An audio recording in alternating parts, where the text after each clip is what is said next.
நேற்று நாம் தியானித்த வண்ணமாக நீதியை அறிந்தவர்களே, வேதத்தை இருதயத்தில் பதித்திருக்கிற என் ஜனங்களே என்று நாம் தியானித்தோம். இந்த நாளிலும் கூட ஓசியாவின் புத்தகம் 8ஆம் அதிகாரம் 12ஆம் வசனம், என் வேதத்தின் மகத்துவங்களை அவளுக்கு எழுதி கொடுத்தேன், அவைகளை அந்நிய காரியமாக எண்ணினார்கள். இஸ்ரவேல் ஜனங்களுக்கு தேவன் அவருடைய வேதத்தை, மகத்துவங்களை, சட்ட திட்டங்களை எழுதி கொடுத்தார். இன்றைக்கு உலகில் அந்த சட்டங்கள் நடைமுறையிலே கடந்து வருவதை நாம் பார்க்க முடியும். அப்பேற்பட்ட சட்ட திட்டங்களை அந்த ஜனங்களுக்கு தேவன் தம்முடைய ஊழியர்கள் மூலமாக தேவ ஆவியினால் எழுதி கொடுக்கப்பட்ட அந்த மகத்துவமான வேதத்தின் காரியங்களை அவர்கள் தூரமாக, அந்நியமாக, தங்களுக்கு வேண்டாதது போல எண்ணினதாக சொல்லப்படுகிறது. இன்றைக்கு நம் கருத்தில் இருக்கிற இந்த வேத புத்தகம் தேவனுடைய சட்டங்கள், நம் வாழ்க்கையில் நடைமுறையில் எப்படி வாழ வேண்டும் என்கிற சட்டங்கள், குடும்பத்தில் எப்படி வாழ வேண்டும் என்கிற அநேக காரியங்கள் கொடுக்கப்பட்டிருக்கிறது. எப்படியெல்லாம் இருந்தால் நாம் சுகபலத்தோடு இருப்போம் என்கிற காரியமெல்லாம் இந்த வேதத்திலே எழுதப்பட்டிருக்கிறது. இதை யாரெல்லாம் ஏற்றுக்கொண்டு இதை இதயத்தில் பதித்துக் கொள்கிறோமோ அவர்கள் வாழ்க்கையிலே இந்த வேத காரியமெல்லாம் நெருக்கமுள்ளதாக, சொந்தமுள்ளதாக, தங்களுக்கு மிகுந்த பயனுள்ளதாக இருக்கும். ஆனால் இஸ்ரவேல் ஜனங்களோ அந்த மகத்துவமான வேதத்தின் காரியங்களை எழுதி கொடுத்த போதிலும் கூட அவைகளை அந்நிய காரியமாக எண்ணினதாய் பார்க்கிறோம். நாம் அப்படி எண்ணாதபடி இவைகளெல்லாம் தேவன் நமக்கென்று கொடுத்திருக்கிறார்.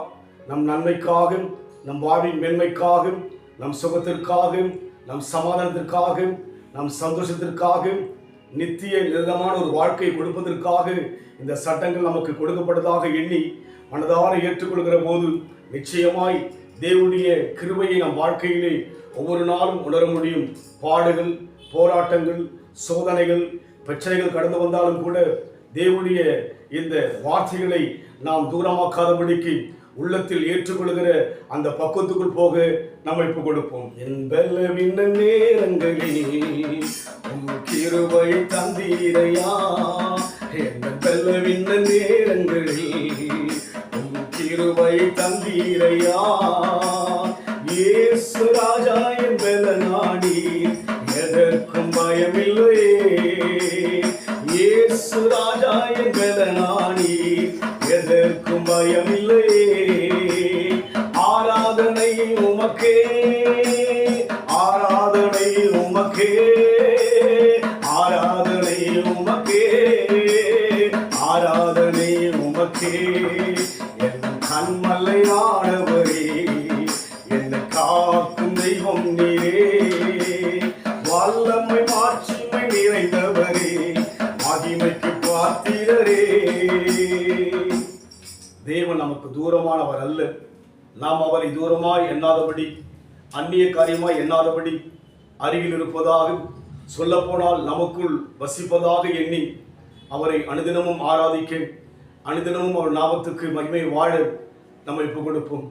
அன்பின் ஆண்டவரே, ஜனங்களாகிய இஸ்ரவேல் ஜனங்கள் உம்முடைய வேதத்தின் மகத்துவங்களை அந்நிய காரியமாக எண்ணி உம்மை தூரமாக்கினார்கள். ஆனால் நீரோ எங்களுக்கு சமீபமாய் கடந்து வந்திருப்பதற்காக நன்றி செலுத்துகிறோம்.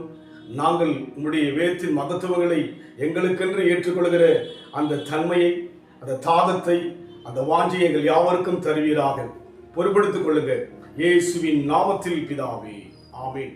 கர்த்தர் ஆசீர்வதிப்பாராக.